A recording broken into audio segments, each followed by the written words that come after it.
نحمده ونصلي على رسوله الكريم أما بعد قال تعالى في كلامه المجيد بفرقانه الحميد أعوذ بالله من الشيطان الرجيم بسم الله الرحمن الرحيم يا بني أقم الصلاة وأمر بالمعروف وانهى عن المنكر واصبر على ما أصابك إن ذلك من عزم الأمور صدق الله العظيم الحمد لله আল্লাহ পাকের দরবারে লাখ কোটি শুকর মহান আল্লাহ তাআলা আমাকে আপনাকে মাগরিবের নামাজের পরে ইমানিকিন কথা শোনার জন্য বসার জন্য তৌফিক দান করেছেন এই জন্য সকলে বলি আলহামদুলিল্লাহ আলহামদুলিল্লাহ। শুধু আলহামদুলিল্লাহ আর সুবহানাল্লাহ বলার কারণে হাশরের দিনে বহু মানুষ জান্নাতে যাবে সুবহানাল্লাহ, শুধুমাত্র এই শব্দটা বলার কারণে। যার জীবনে শুধু আলহামদুলিল্লাহ বলাটা কবুল হয়ে গেছে নিশ্চিত সে জান্নাতে যাবে। যার জীবনে সুবহানাল্লাহ যে আপনার যে বিভিন্ন ওয়াজ বা ফিরজুমার মনে ফাঁকে ফাঁকে সুবহানাল্লাহ আলহামদুলিল্লাহ বলেন, এই একটা শব্দ যার জীবনে কবুল হয়ে গেছে, আল্লাহর কাছে পছন্দ হয়েছে, শুধু ওই বাক্যটার জন্য আল্লাহ পাক তাকে জান্নাত দিন। এই জন্য আবু দাউদ শরীফ আমরা যে লালনা হয়েছি মানে শেষ বছরে আমার মোটামুটি 6টা কিতাব পড়ায়, হাদিসের কিতাব পড়ায়। এর মধ্যে একটা কিতাব হলো আবু দাউদ শরীফ, এমন মোটা। ওই আবু দাউদ শরীফের যে লেখক সুলাইমান নাম, তিনি একদা আপনার নদী দিয়া লঞ্চ যাইতেছে, তো লঞ্চ থেকে আওয়াজ আসলো আলহামদুলিল্লাহ। একজন ব্যক্তি হাঁচি দিছে, হাঁচি দেওয়ার পরে সুন্নত হলো যে হাঁচি দিবে সে বলবে কি আলহামদুলিল্লাহ, আর যে শুনবে সে কি বলবে এটা বলবে। তা কোনো ব্যক্তি যদি হাঁচি দেওয়ার পরে আলহামদুলিল্লাহ বলে, যে শোনে আলহামদুলিল্লাহ, যে শুনবে ওই শ্রবণকারী ব্যক্তির উপরে মানে হক এসে যায়, হক এসে যায় ইয়ারহামুকাল্লাহ বলে। এটা হলো মাসালা। যেমন আমি হাঁচি দিলাম আলহামদুলিল্লাহ বললাম, যারা শুনবে তাদের উপরে আমার হক, যে আপনাদের প্রতি আমার হক হলো আপনারা আমার জন্য দোয়া করবেন, ইয়ারহামুকাল্লাহ, আল্লাহ তাআলা আপনার উপর রহম করবেন। এই দোয়া করা এটা হক, মুসলমানের হক। মুসলমানের হক 6টা, এর মধ্যে একটা হলো যখন হাঁচি দিবে তখন হাঁচির উত্তর দেওয়া। হাঁচি দিয়ে যদি আলহামদুলিল্লাহ বলে তখন ইয়ারহামুকাল্লাহ বলে। কারণ স্বয়ং আল্লাহ তাআলা যখন আদম আলাইহিস সালামের ভিতরে রূহ দিলেন, তখন তিনি রূহ পেয়ে হাঁচি আসছিল, হাঁচির পরে আলহামদুলিল্লাহ বলছে, আল্লাহ তাআলা দোয়া করছেন ইয়ারহামুকাল্লাহ, আল্লাহ তোমার প্রতি দয়া করে। তো এটা হলো হক। তো লঞ্চের মধ্যে এক ব্যক্তি হাঁচি দিছে, লঞ্চটা বিরানো ছিল, তো হাঁচি দেওয়ার পরে ওই ব্যক্তি আলহামদুলিল্লাহ বলছে, এর মধ্যে লঞ্চ বাড়ায় দিচ্ছে, চলে গেছে। শুনছে কাটায় ওই যে ইমাম আবু দাউদ রহমতুল্লাহ আলাইহি তিনি শুনছেন। তিনি শুনে ভাবলেন ওই ব্যক্তি আলহামদুলিল্লাহ বললেন, এখন তো উত্তরে তো ইয়ারহামুকাল্লাহ বলা দরকার এবং শোনায় বলতে হয়। কি মাসালা? কি শোনায় বলতে হয়। দুইটা মাসালা, যখন আলহামদুলিল্লাহ শুনবেন তখন ইয়ারহামুকাল্লাহ বলা এবং সেটা তাকে শোনায় বলা, এটা হলো মাসালা। এখন তিনি ভাবলেন তাকে তো শোনায় বলতে হবে, কি করা যায়? তো 3 টাকা ভাড়া দেয়া লঞ্চ ওই পার চলে গেছে। তো 3 টাকা দিয়ে ভাড়া কইরা ছোট একটা নৌকালে ওই পারে গেছে। ওই পারে গিয়ে ওই লোকটাকে বললেন যে ভাই, আপনি তো হাঁচি দিয়েছিলেন, আলহামদুলিল্লাহ বলছেন, আমি শুনছি, কিন্তু ইয়ারহামুকাল্লাহ বলা আপনাকে শোনায় বলার আমার সময় পাই নাই, লঞ্চ ছেড়ে দিছে, এখন আপনাকে আপনার হক আদায় করার জন্য আসছি, ইয়ারহামুকাল্লাহ। তো তিনি চলে আসছেন, রাত্রেবেলা ঘুমাইছেন, এখন স্বপ্ন দেখতেছেন, ওনাকে আল্লাহ তাআলা স্বপ্ন দেখাইতেছেন যে আল্লাহ তাআলা বলছেন, ইয়া আবু দাউদ ইশতারাইতাল জান্নাতা বিসালাসাতি দারাহিম, হে আবু দাউদ, তুমি তো 3 টাকার বিনিময়ে তুমি জান্নাত ক্রয় করে নিয়েছো। মানে তুমি 3 টাকা খরচ করে তার হক যে আদায় করেছো, এই জন্য তুমি তোমার জন্য জান্নাত অবধারিত হয়ে গেছে। তাহলে এই যে আমরা সুবহানাল্লাহ আলহামদুলিল্লাহ বলি, ইয়ারহামুকাল্লাহ, একটা ছোট্ট একটা শব্দের কারণে ইমাম আবু দাউদ আল্লাহ পাক জান্নাত দিয়ে দিয়েছে। এই জন্য এগুলা অনেক দামি জিনিস। একজন বুজুর্গ ব্যক্তি ছিল লোকমান হাকিম, আমাদের নবীজিরও অনেক পূর্বে ওনার পৃথিবীতে আগমন করা। তো তিনি কেউ কেউ বলে যে নবী ছিল, কিন্তু আসলে প্রসিদ্ধ রায়ত হলো তিনি নবী ছিলেন না, আল্লাহ তাআলার প্রিয় বান্দা ছিলেন। তো তিনি তার মৃত্যুর পূর্বে সন্তানদেরকে ওসিয়ত করছেন।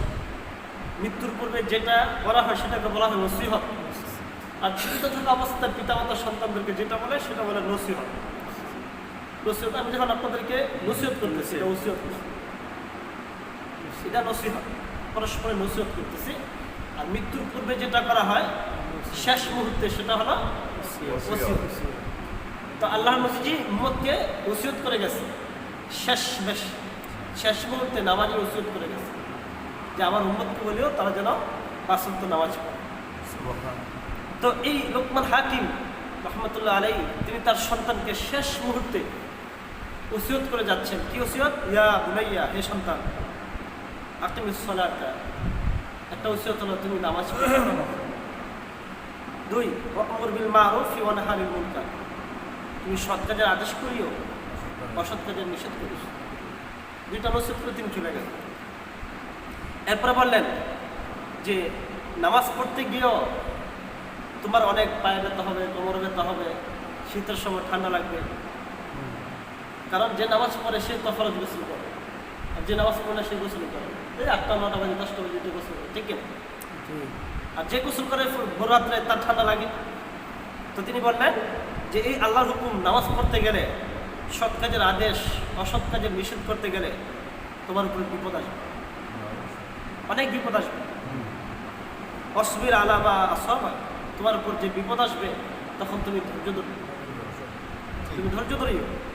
ইন্না যালিকা মিন আজমিল উমুর, আর এই কাজটা করা খুবই আল্লাহর কাছে পছন্দনীয়, মহান বড় কাজ। তাহলে এই যে আমাদের সমাজে যে আকিমিস সালাহ, আমরা 60-70 জন মানুষই এখানে দুইটা আদেশ করেছেন, সন্তানকে নসিহত করেছেন, এটা আল্লাহর কাছে খুব পছন্দ হয়েছে, অনেক পছন্দ হয়েছে। যার কারণে কোরআনে আল্লাহ তাআলা ওই ওনার কথাটাকে কোরআনের আয়াত হিসেবে নবীজির কাছে নাযিল করেছে। এতটা পছন্দ হয়েছে ওনার কথাটাকে আল্লাহ তাআলার কাছে। তো ইয়া বুনাইয়া আকিমিস সালাহ, 2টা কাজ করবে, নামাজ পড়বে এবং সৎ কাজের আদেশ অসৎ কাজের নিষেধ করবে। এখন এটা তো আল্লাহ তাআলা একটা ওনার কথাটাকে আল্লাহ তাআলা শরীয়তের বিধিবিধান রূপে বান্দাদের জন্য নাযিল করেছে।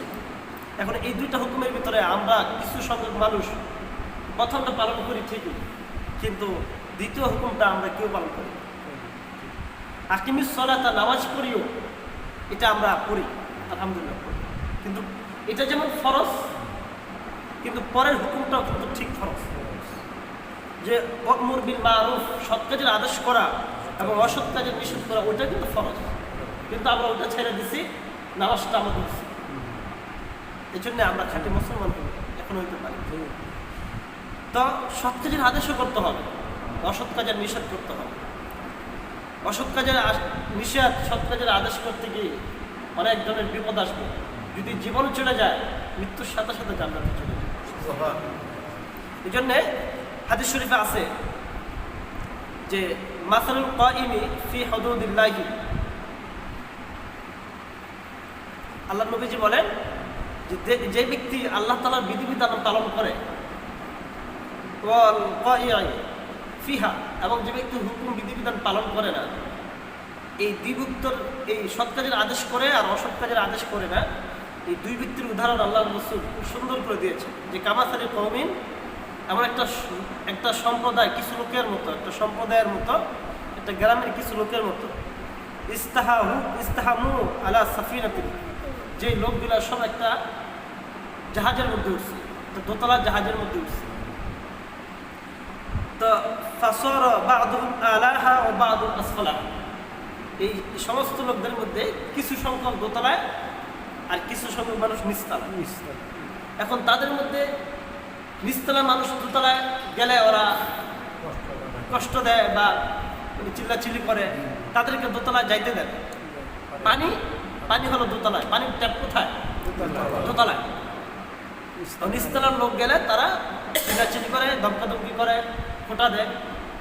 তো এখন আল্লাহ রাসূল সুন্দর করে বুঝাচ্ছেন যে এখন নিচতলার মানুষ দোতলায় গেলে যে গালি দেয়, কারণ তারা সকলে পরামর্শ করে চিন্তা করলো যে উপরের তলায় যাবো না, নিচের তলা খুঁজলেই তো আমরা পানি পাই, মন কেমন পানি পাই, তাহলে আমরা পানির জাহাজের নিচে আমরা কি করি, ছিদ্র করে পানি নবীজি এই উদাহরণ দিয়ে বুঝাইছেন যে যারা পানিওয়ালা আর যারা পানি ছাড়া, এর মানে যারা নামাজওয়ালা, যারা জিকিরওয়ালা আর যারা জিকির ছাড়া, দোতলার মানুষ যদি নিচতলার মানুষকে নিষেধ না করে, বাধা প্রদান না করে, তাহলে শুধু কি নিচতলার মানুষের মৃত্যু হবে না উপরের তলারও উভয়েরই মৃত্যু হবে।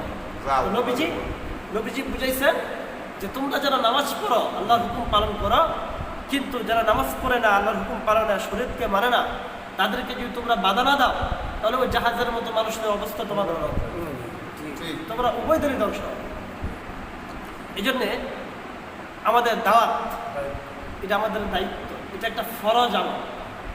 তা আমরা মনে করি যে এটা ওই এই জায়গায় খারাপ কাজ করতেছে, ওই যেমন আমার ছেলে বিবাহতে ঢোল বাজাবে, বাজনা বাজাবে, আমি মুরব্বী, ওই স্যাররা কয়, ছেলেরা খুশি আনতেছে, আমার কথা শোনে না। এই যে আমরা একটা যে ছোট মনে করলাম, আসলে এটা কিন্তু ছোট না, এটা ছোট না। আপনি যদি শক্ত হইতেন ঠিকই গান আনতো না, আপনি যদি বহুত শক্ত হইতেন, তারা যদি আনসই, তাহলে আমি তাদের বিয়ার আমি থাকবই না, আমি গেলাম, বাড়ির থেকে গেলাম, শক্ত হইতো ঠিকই গান আনতো।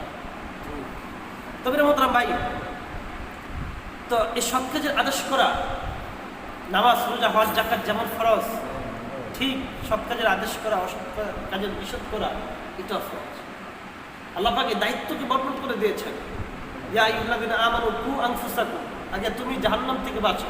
আচ্ছা, আমি নামাজ পড়লাম, আমার সুন্নতি লেবাস সব কিছু আলহামদুলিল্লাহ। এরপর আল্লাহ পাক বলেন, তুমি বাঁচতে পারলা, কু আনফুসাকুম ওয়া আহলিকুম নার, এখন তোমার ফিকির হবে তোমার পরিবারের সদস্যদেরকে বাঁচানো। আচ্ছা, পরিবারের সদস্য নামাজি হয়েছে, জিকিরওয়ালা হয়েছে, আলহামদুলিল্লাহ, ছেলেরা দাঁড়িয়ে হয়েছে, তারা পাঁচ ওয়াক্ত নামাজ পড়ে। এখন আল্লাহ পাকের তৃতীয় আদেশ হলো, আমার হাওলাল কুরো ও আশিরাতাকাল আকরাবিন, তোমার নিকট আত্মীয়, তোমার চাচা, ফুফু, জ্যাঠা, তোমার নিকট আত্মীয়, তাদেরকে জাহান্নাম থেকে বাঁচাও। 3 নম্বর পর্যায়ে চলে গেল। আচ্ছা, তাদেরকে দাওয়াত দিয়ে আলহামদুলিল্লাহ, তারাও দেখবেন যে নামাজি, নামাজ পড়ে দিনদার। এখন আল্লাহ পাকের 4র্থ নম্বর আদেশ, ও হাওলাল কুরো, যে তোমার এখন এলাকা থেকে পাশের যে এলাকা আছে, আশপাশের যে লোকগুলো আছে, তাদেরকে জাহান্নামের আগুন থেকে বাঁচাও। আচ্ছা, তারাও দেখলাম যে নামাজি।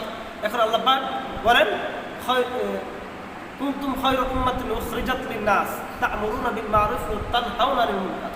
আল্লাহ পাক এখন যে তোমার আশেপাশে সব নামাজি হয়ে গেছে, এখন আল্লাহ পাক বলেন যে এখন তোমার ফিকির হবে, হে উম্মত, হে বান্দা, তোমাদের ফিকির হবে সারা পৃথিবীর সমস্ত মানুষদেরকে জাহান্নাম থেকে বাঁচানো হবে।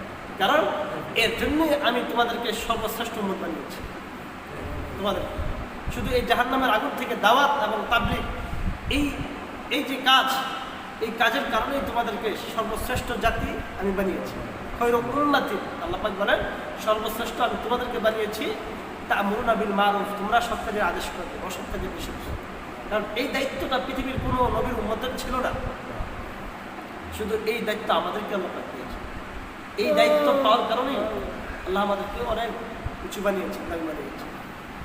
জান্নাতের দরজা নবীজি সর্বপ্রথম পাড়ি দিবে। ভিতর থেকে ফেরেশতা বলবে, আপনি কে? বলবে, আনা মুহাম্মদ, আমি মুহাম্মদ।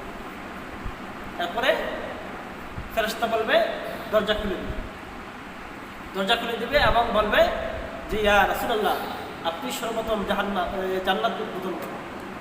এই জান্নাত উদ্বোধন করবে, এরপরে নবীরা প্রবেশ করার অনুমতি পাবে। এই নবীদের পরে কারা পাবে? এই উম্মত পাবে। এই উম্মত জান্নাতে যাওয়ার অনুমতি পাবে। এই উম্মতের আগে কোনো উম্মত জান্নাতে যাওয়ারও অনুমতি পাবে না।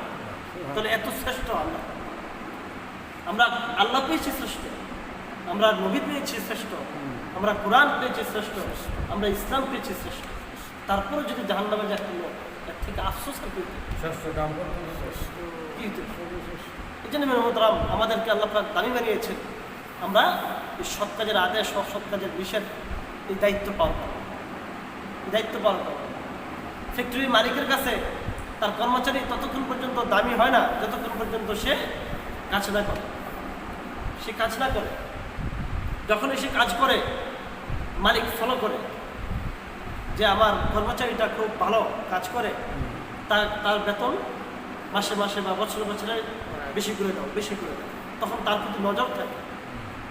তা আমরা যে আমার শ্রেষ্ঠত্ব, আমরা দায়িত্ব পেয়েছি, আগের উন্নত দায়িত্ব ছিল না, এই জন্য তার শ্রেষ্ঠত্বের গুণও পায় না। সূরা ইয়াসিনের ভিতরে আছে যে 3 জন নবীকে আল্লাহ তাআলা একটা এলাকার মধ্যে পাঠিয়েছে। তো এলাকার মধ্যে পাঠিয়েছেন, এলাকার সকল লোকদেরকে দাওয়াত দিচ্ছে।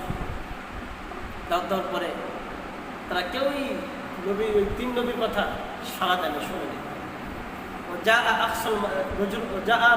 আকসল মাদিনাতে, একটা লোক শহর থেকে আসছে, ওই একটা লোক শুধু এই কালিমা পড়ে সে ওই 3 জন নবীর কথা কালিমা পড়ে মুসলমান হয়েছে। তা বহু নবীর, বহু হাসরের দিনে যে 100 লক্ষ নবী পয়গম্বর, এর মধ্যে বহু নবী সে শুধু, তার কোনো উম্মত ছিল না, সে একা দাঁড়াবে, ইয়া আল্লাহ আমি দাওয়াত দিয়েছি, আমার কোনো উম্মত নেই, সে একা শুধু। কোনো নবীর উম্মত থাকবে 2 জন, এই যে 3 জন নবীর উম্মত কয়জন? একজন।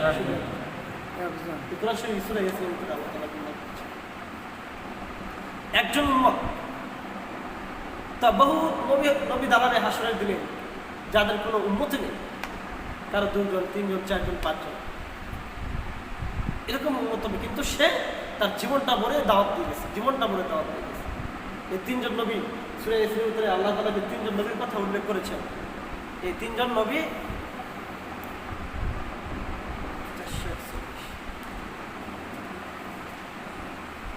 এই যে এখানে আছে,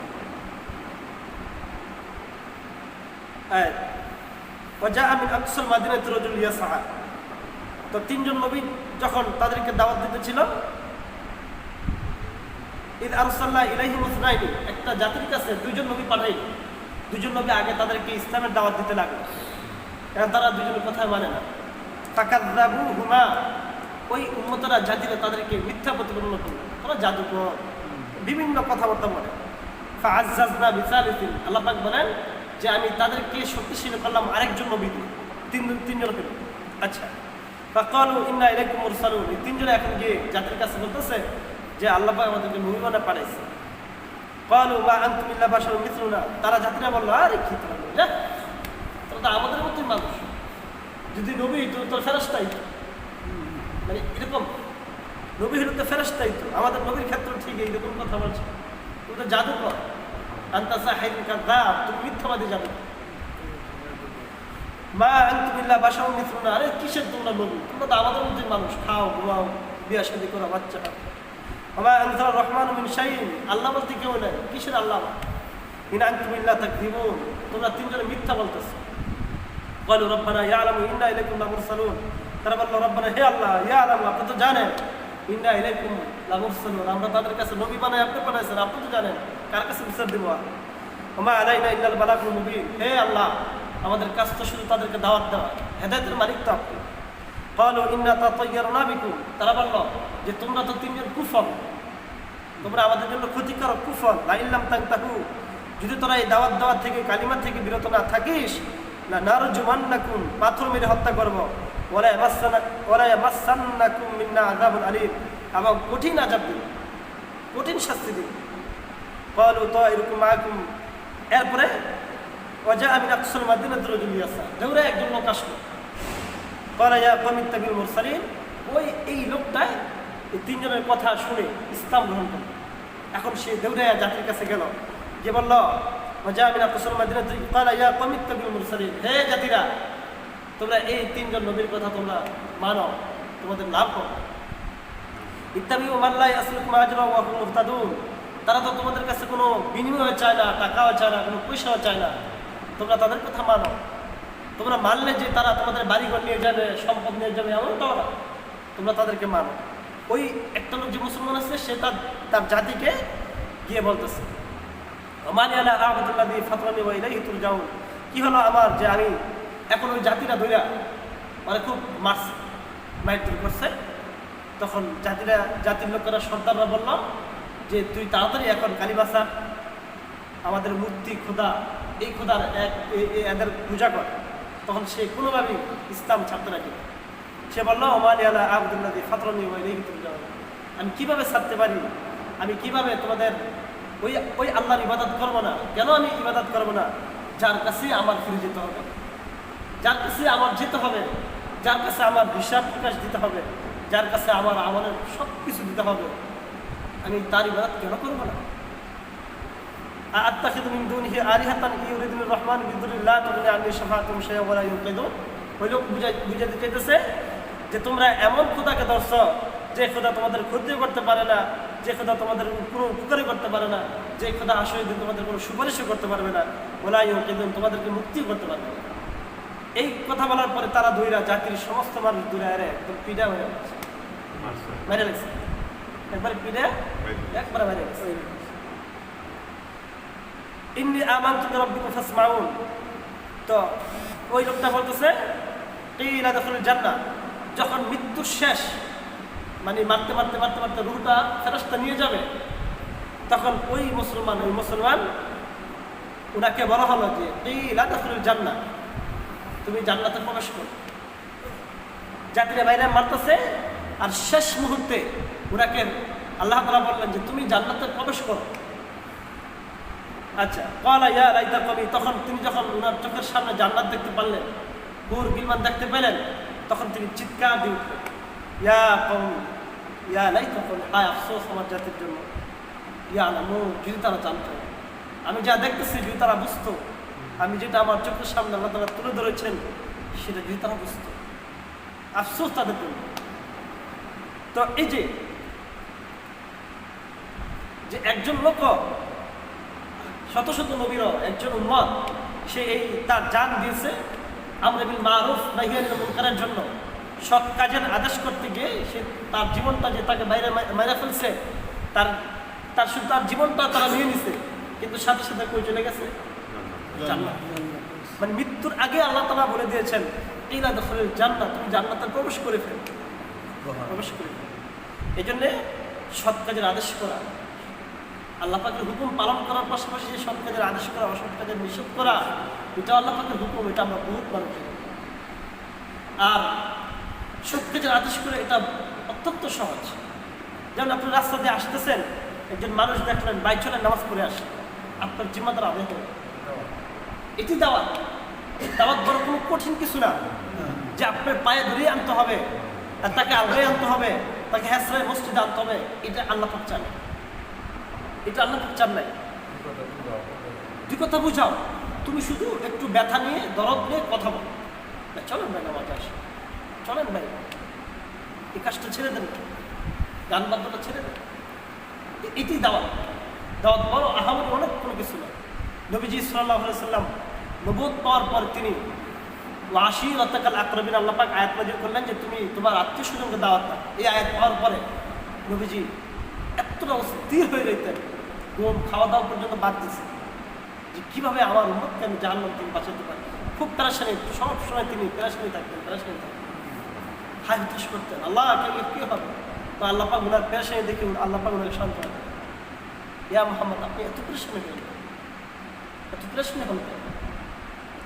এরপরে সূরা আবাসার মধ্যে একটা ঘটনা আছে, ঠিক এরকম যে কিছু লোক আসছে, রাসূলের চাচা আব্বাস রাদিয়াল্লাহু তাআলা তখন কাফের ছিল, এই 4-5 জন নেতা আসছে, এসে নবীজির সাথে কথা বলতেছে। তো নবীজি তাদেরকে দাওয়াত দিতেছেন। আব্দুল্লাহ ইবনে উম্মে মাকতুম একদম অন্ধ সাহাবী, তিনি নবীজির সাথেই থাকতেন। তো বিভিন্ন সময় মাসালা জিজ্ঞেস করে করে চলতেন, কারণ অন্ধ মানুষ সে তো আর দেখে না, তো সব মাসালা জিজ্ঞেস করে করেই নবীজির থেকে চলতেন। তো নবীজি এরকম 4-5 জন নেতাকে নিয়ে দাওয়াত দিতেছেন, কথাবার্তা বলতেছেন। এই মুহূর্তে ওই অন্ধ আব্দুল্লাহ ইবনে উম্মে মাকতুম আসলেন, এসে তিনি মাসালা জিজ্ঞেস করলেন, শরীয়তের মাসালা জিজ্ঞেস করলেন। তো নবীজি ভাবলেন যে আরে তুমি তো পরেও জিজ্ঞেস করতে পারতো, ওরা তো আসছে, ওরা জিজ্ঞেস করে ওদেরকে দাওয়াত দিতেছি, তুমি পরে আসো। নবীজি একটু মানে কুচকায়, কপালটা কুচকাইছে, বেশি রাগ করলে কপাল কুচকায় না, কপালটা কুচকাইছে। আল্লাহ কাছে খুব আল্লাহ নারাজ হয়ে, আল্লাহ নারাজ হয় আত্মদিন করতে, আবাসা অতওয়াল্লা। গুরু কুচকাইলেন কথা বললা এবং মানে মুখ ফিরে নেন আনজা আবুল আমা, আপনার কাছে আসছে একজন অন্ধ ব্যক্তি, ওমাই উদ্রিকাল আল্লাহ ইয়াজ্জাক্কা, সে আসছে সে নিজেকে ইস্তা করার জন্য, মাসালা জানার জন্য আসছে, আও ইয়াজ্জাক্কারু ফাতানফাহু যিকরা, অথবা সে আসছে একটা নসিহত গ্রহণ করার জন্য। আপনি ভুরু কুচকালেন, আপনি তার থেকে মুখ ফিরে নিলেন। আম্মা মানিস্তাগনা ফানতালাহু তাসাদ্দা ওমা আলাইকা আল্লাহ ইয়াজ্জাক্কা, আল্লাহ পাক ধমক দিলেন যে যারা আপনার সাথে আসছে, যারা আপনার সাথে নেতা খাতা বসে আসছে, তারা তো পবিত্র, তারা তো আত্মশুদ্ধিওয়ালা না, তাদের দিলের মধ্যে তো ইমান নাই। আর যিনি আসছে সে কি, তার ভিতরে তো ইমান আছে। তা আমি আল্লাহর কাছে অন্ধ ব্যক্তির দাম এই তাদের থেকে, তা আপনি কেন গুরু কুচকান, কেন গুরু কুচকান? আম্মা মানিস্তাগনা ফানতালাহু তাসাদ্দা ও আম্মা মান জাআ ইয়াসা, আর যে আপনার কাছে আসছে ওহু ইয়াকশা, সে তো আল্লাহকে ভয় করে। আর যাদেরকে নিয়ে আপনি বসা আছেন তারা তো আল্লাহকে ভয় করে না, তাহলে আল্লাহ পাক ওনাকে দমন দিচ্ছে। আল্লাহ পাক ওনাকে দমন দিচ্ছে যে একজন আত্মশুদ্ধিওয়ালা, যার ভিতরে ইমান আছে, তার দাম আল্লাহর কাছে অনেক বেশি, অনেক বেশি। ভাই, এই জন্যে দাওয়াতের কাজ করতে হবে। তো এখানে যে বুঝেছি যে ওই ভাই উদাস করা, যে দূরে আনতেই হবে, এটা আল্লাহ তাআলা চান। রাসূলের চাচাকে কতভাবে বুঝাইছে, আল্লাহ পাক আয়াত নাযিল করেছে, যে আয়াত নাযিল করে দিয়েছেন যে আপনি মান আহবাবতা, আপনি যাকে চান তাকে আপনি হেদায়েত দিতে পারবেন না, আমি আল্লাহ পাক যাকে চাই তাকে হেদায়েত দিই। সুতরাং আপনি এত পেরেশান হওয়ার কোনো দরকার নেই। মানে দাওয়াতটা অতি সহজ, নামাজ থেকেও দাওয়াতটা কি সহজ। ভাই বুঝছে ভাই, চলেন না আমাদের আসে, ভাই সুদ ছেড়া দেয়, ভাই সুদ খাওয়া ঠিক না, ভাই সুদ ছেড়া দেয়, এরকম বুঝানো। নিজের সন্তান কিস্তিতে টাকা উঠায় আজকে ধনী হতে যেতেছে, লন সিস্টেমা রেজাল্ট কিছু বানায় কেন? আল্লাহ পাক কি রেজাল্ট সুদে কিস্তি উঠাইয়া যে কাজটা আমরা করতেছি, এটা কি ধনী হওয়ার জন্য না? টাকার জন্যই তো, টাকার জন্য আমরা করতেছি। তো এই ধনী হওয়ার জন্য যে করতেছি, তো আমি সুদে কিস্তি উঠাইয়া যে বড় বড় অনেক কিছু করতেছি, এর আগে কি আল্লাহ পাক খাওয়াইতে পারেনি? আল্লাহ পাক যখন বলতেন যে আমি আর পারতেছি না বান্দা, তুমি এখন সুদে টাকা লইয়া তুমি স্টিমার জাহাজ করো, তা আমি আর পারতেছি না, তখন মনে মনে বুঝতাম, যে মনটাকে বুঝ দিতাম যে এখন হয়তো আল্লাহ পারতেছে না, সে আল্লাহ করছে। কিন্তু আল্লাহ তো মানুষের জন্ম হওয়ার আগে থেকেই আল্লাহ পাক রিজিকের নির্ধারণ জিম্মাদার আল্লাহ পাক নিয়ে নিয়েছে। আল্লাহ পাক রিজিকের জিম্মাদার নিয়েছে। কেন আমরা সুদে যাব, কেন আমরা বসে যাব, আমরা কোথায় চলে গেছি? এই জন্যে আমরা সুদ থেকে বাঁচি, গুনাহ থেকে বাঁচি, আমরা আমাদের সন্তানদেরকে বলি। আজকে আমাদের সন্তানেরা বড় বড় কিস্তিটা 15 লক্ষ 20 লক্ষ 30 লক্ষ টাকা উঠায়। আর সুদ এটা আগুন, সুদ একটা আগুন। ঘরের ভিতরে সিনেমা, এটা একটা আগুন, জাহান্নাম। নিশ্চিত জাহান্নামে নিয়ে যাবে,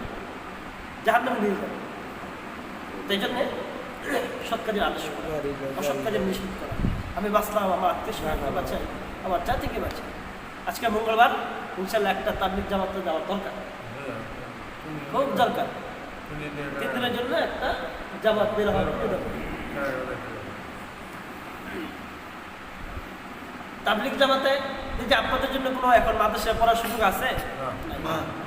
ইলিয়াস রহমাতুল্লাহ আলাইহি, আল্লাহ তাআলা ওনার অন্তরে এলকা করছে, ওনার অন্তরে এলকা করছে যে যারা কৃষি, যারা সংসার চালানোর জন্য পড়তে পারে না, কৃষক, ব্যবসায়ী, তাদের জন্য তো জান্নাত নাকি শুধু হুজুরদের জন্য জান্নাত?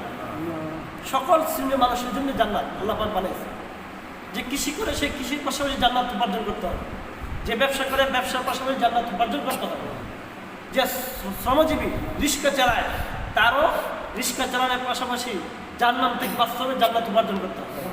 তা তিনি ভাবলেন যে মানুষদেরকে কিভাবে জাহান্নাম থেকে বাঁচানো যায়। তিনি নিজের পকেটের টাকা দিয়ে যারা কৃষি তাদেরকে এই তাবলিগের কাজ করাই, যে তুমি আজকে গেলে কত পাও 300 টাকা, আমি তোমাকে 300 টাকা দেবো। আজকে তুমি কামলা খাটলে কত পাইবা 500, আমি তোমাকে 500 টাকা দেবো। তুমি এই কাজ শিখো, কালিমা শিখো, নামাজ শিখো। আল্লাহ পাক ওনার দিলে তুমি এলকা করছে, যার কারণে উনি এক উদ্যোগে সারা পৃথিবীতে এখন তাবলীগের কাজ চলতেছে। কত বড় হিম্মতওয়ালা মানুষ ছিল যে ওনার কবরে প্রতিদিন কত লক্ষ কোটি কোটি কোটি কোটি সব দিতেছে, আল্লাহ কত কোটি কোটি সব দিতেছে। এক হিম্মত, মানুষের হিম্মতের উপরে কোনো কিছুই নেই। হিম্মত বলা হয় ইসমে আজম। আমি নামাজ পড়বই যত বাধা হোক, দেখবেন নামাজ আল্লাহ সহজ করে। আমি রিক্সা চালাই, নামাজ পড়বই। ওই যে এক আলেম আর কি, টুপি আছে, আপনার রিক্সার ড্রাইভার 5-6 বছর ইমামতি করছে, আমার খুব ভালো লাগছে। জিজ্ঞেস করলাম, ভাই আপনি কি করেন? এখন এরকম দেখা যায় না আলেমের মতো, কিন্তু লেবাস আছে। হ্যাঁ, তো আমি বললাম যে ভাই কি করেন আপনি, একটু পড়াশোনা করছেন? ভাই আমি ইমামতি করছি 5 বছর, মাদ্রাসায় পড়ছি দাওরা পর্যন্ত, ভালো এক মাদ্রাসায় পড়ছি। তো বললাম যে তো এই রিক্সা চালাইতেছেন? তো ভাই আমার 2টা মেয়ে 3টা ছেলে সব মাদ্রাসা পড়ায়, এখন ইমামতির টাকা 10,000 টাকা, উঠে 10,000 টাকা, 10,000 টাকা কিছু হয় না। তা আলহামদুলিল্লাহ আমি এটা প্রতিদিন 1,000 টাকা কামাইতেছি, মাসে 30,000 টাকা আমার ছেলে পেয়েদের সবাইকে পড়াইতেছি, সুখে আছে আলহামদুলিল্লাহ। তো বললাম আসলে ইমামতি করতে গেলে 5 ওয়াক্ত নামাজ পড়া যায়, কিন্তু রিক্সা ড্রাইভারি করে নামাজ পড়তে পারেন কেউ? আপনার দেখবেন আলেম তবে আলহামদুলিল্লাহ 1 ওয়াক্ত নামাজ ছুটে নেই, 1 ওয়াক্ত নামাজ ছুটে নেই। নামাজের সময় হইল তো প্যাসেঞ্জার উঠলো, আমি বললাম, আমি বলিনি যে ভাই যেখানেই নামাজের সময় হবে আমি রিক্সা থামায় 5 মিনিট আপনাদের থেকে সময় চাই। যদি 5 মিনিট সময় না দিতে পারেন তাহলে আপনি অন্য রিক্সাতে চলে যান, অন্য রিক্সা দিয়ে চলে যান। তো লোকেরা আলহামদুলিল্লাহ ভাই লোকেরা বসে থাকে, লোকেরা বসে লাস্ট দিয়ে আমাকে 10 টাকা 20 টাকা দিয়ে যায়, 50 টাকা 80 100 টাকা দিয়ে দেয়, অনেকে দেয়, খুশি খুশি হয়ে দেয়। তো আমি অল্প সময় করি, কিন্তু আল্লাহ পাক বরকত দেয়। এই যে এক হিম্মত যে আমি নামাজ ছাড়বো না, আমি ঘুষ খাবো না, আল্লাহ পাক হিম্মত করলে আল্লাহ পাক সহজ করে। এই জন্য একটা জামাত বের হবে ইনশাআল্লাহ, ঈমান এবং আমলকে সহি করতে হবে। আমরা যারা আল্লাহ পাক কোরআন শরীফে সূরা ইবতে বলছেন, মান কানা ইয়ারজু লিকা রাব্বিহ, যে ব্যক্তি চায় আসলে দিন আল্লাহ তাআলার সাথে সাক্ষাৎ করতে। আচ্ছা, এখানে আমরা কে চাই কে না চাই? আমরা তো সবাই চাই যে আল্লাহর সাথে সবাই চাই। আল্লাহর সাথে সাক্ষাৎ না চাইলে কেন আমরা এই মসজিদে এসে আল্লাহকে দেখি নাই, কোনোদিন দেখি নাই, স্বপ্নও দেখি নাই, কেন আমরা মসজিদে এসে কপাল এই সিজদা করি, নামাজ পড়ি? এত আমরা সবাই আল্লাহর সাথে সাক্ষাৎ চাই। তো আল্লাহ পাক 2টা শর্ত দিয়েছে, মান কানা ইয়ারজু লিকা রাব্বিহি, যে ব্যক্তি আল্লাহর সাথে সাক্ষাৎ করতে চায় তোমাদের 2টা কাজ, ফালইয়ামাল আমালান সালিহা, শুদ্ধ আমল করতে হবে। কি? ফালইয়ামাল আমালান সালিহা। এক নম্বর হলো যে তুমি যেতটুকু আমল করো শুদ্ধ আমল করতে হবে। আল্লাহ পাক চান না যে বেশি অনেক নামাজ অনেক রোজা, এটা চান না। আয়েশা রাদিয়াল্লাহু আনহা বলছেন নবীজি থেকে নেওয়ায় যে তোমরা আমল করো, অল্প আমলে নাজাতের জন্য যথেষ্ট হবে। অল্প আমলে নাজাতের জন্য কি হবে? যথেষ্ট হবে। তবে আমলটা কি হতে হবে? 2টা গুণে, 2টা আমলটার ভিতরে 2টা গুণ থাকতে হবে। একটা ফালইয়ামাল আমালান সালিহা, শুদ্ধ আমল করতে হবে। 2 নাম্বার যে লোক দেখানো রিয়া মুক্ত আমল হতে হবে। এই কোরআন শরীফের আয়াত সবাই শোনা, তোমরা যে আমলটা করো শুদ্ধ হতে হবে। তাহলে আমাদের যে নামাজ পড়ি প্রয়োজনে তোমরা শুদ্ধ হবে। এই 4টে সূরা, এই 5টা সূরা, সূরা ফাতিহা সহ বহুত মানুষ কিন্তু এখনো শুদ্ধ হয় না, এখনো শুদ্ধ হয় না। তাহলে শুদ্ধ আমলটা যে শুদ্ধ ছাড়া অশুদ্ধ আমল আল্লাহর কাছে পছন্দ নয়। আরে ভাই আমরাই কিনে আপনার বিয়ের বেদ থেকে ছেলে বিয়ে করেছেন, বিয়ের বেদ থেকে সিরা লুঙ্গি দিচ্ছে, আপনি কি করবেন? এটা তো খারাপ। একটা সিরা লুঙ্গি দিচ্ছে, লিঙ্গা সিরা, এটা তো আমরা নিব। অথচ যার সাথে আমার কোনো পাওনা দানো নাই, সে শুধু হাদিয়া দিচ্ছে। সে শুধু কি দিচ্ছে? হাদিয়া দিচ্ছে, হাদিয়া। এই হাদিয়াটা সিরা দেখা গৌরে যাতা আমরা বলে ফেলি, ছেলেকে বলে বিয়ে কি দিছে এটা। আর যে ক্ষেত্রে জান্নাতের সাথে আমার ইবাদতের সাথে কি জান্নাতের এত বড় জান্নাত পাবো, ওটা কি এমনি আল্লাহ পাক দিয়ে দিবে? শুদ্ধ আমল না হলে, সঠিক আমল না হলে, এটা ভাবার জিনিস। এই জন্য আমাদের কোরআন তেলাওয়াত প্রয়োজনীয় শুদ্ধ। আলহামদুলিল্লাহ যারা তাবলীগের সাথে যুক্ত আছে মোটামুটি একটু ধরা যায় আল্লাহ পাক গ্রহণ করতে পারে, কিন্তু যারা বছরকে বছর তাবলীগ করে না, শিখে না, ইমাম সাহেবদের কাছে বসে না, তাদের কি অবস্থা? তাদের কি অবস্থা?